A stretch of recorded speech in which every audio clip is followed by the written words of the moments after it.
Hello and welcome to my YouTube channel DIY with Manijan. I am Nishant and this is my basement workshop.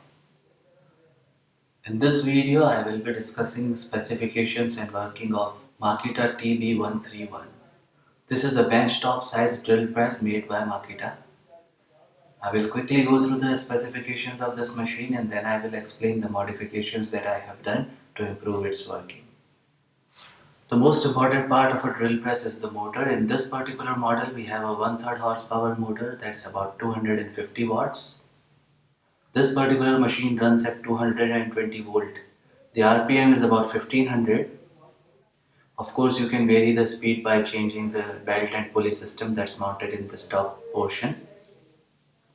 The chuck capacity is 13 mm and the minimum is 1.5 mm. The throat depth of this machine is about 4 inches and the maximum drill that you can do is about 5 inches, but the travel is only 2 inches. If you remove this particular base and use the bottom of this machine, then you can drill up to 7 or 8 inches. The drill base can be tilted up to 45 degree. There's a bolt down here and you can loosen it, tilt the base and then tighten it again, but it's very difficult to get a precise angle on that.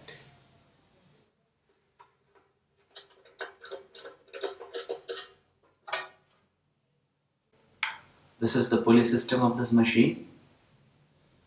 I will show you a close-up of that. So this is the pulley system. This machine has 5 speed settings that range from about 500 to 3000 RPM.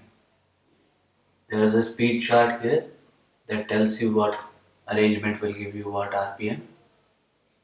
And if you are going to buy this machine, then please note that these pulleys are not aligned out of the box. At least in my machine they weren't.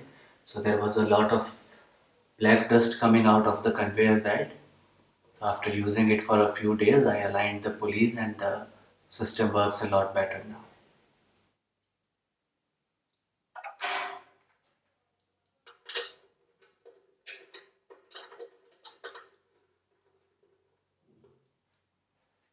The spindle travel for this machine is about 2 inches or 52 mm. The casting on this knobs is not very good. There was some stray plastic left on these, so it was hurting. I had to file those off. When you press it all the way down, then there's a lot of backward pressure from the spring trying to recoil. So it puts a lot of pressure on your hand, and if these knobs are not good, then it will hurt your hand. I will maybe replace them later with a more convenient rubber type knobs.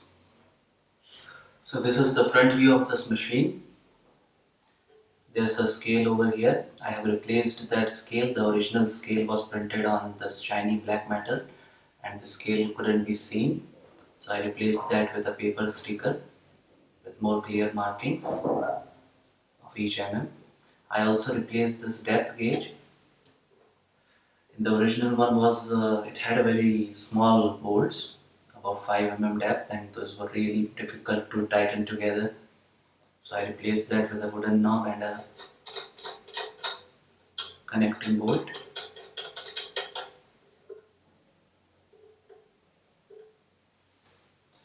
The switch is also replaced. There was a small rocker kind of switch that was mounted inside and it was very difficult to find it in case of an emergency or even to turn the machine on or off in general.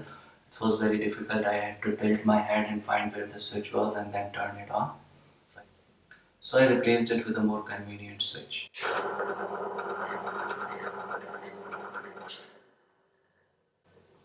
I also added this gooseneck light. It's a spotlight. It's really helpful if you are drilling in small objects or you are drilling very precise holes. Having this light really helps you. This is not a standard accessory of this machine. Most of the bench drills have a LED mounted under here.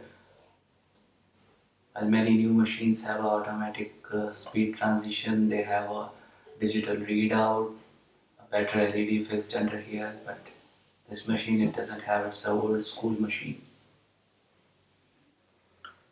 This base is also not part of the standard machine. I made it in 18 mm plywood and I have added some concrete inside this box to make it heavy, and then I mounted these bolts and I have fixed this drill to the base so it becomes one unit.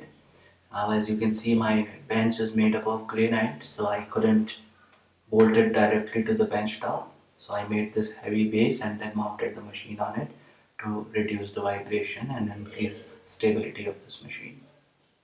I have installed these drawers where I can store my drill bits and other accessories related to drill. That's all for this short review of Makita bench drill. If you liked the video and found the contents of this video helpful, then please click the thumbs up button and subscribe to my channel. If you would like to know in detail about the modifications that I have made in this machine, then you can post in the comments and I'll try and make a detailed video on that. Thanks for watching.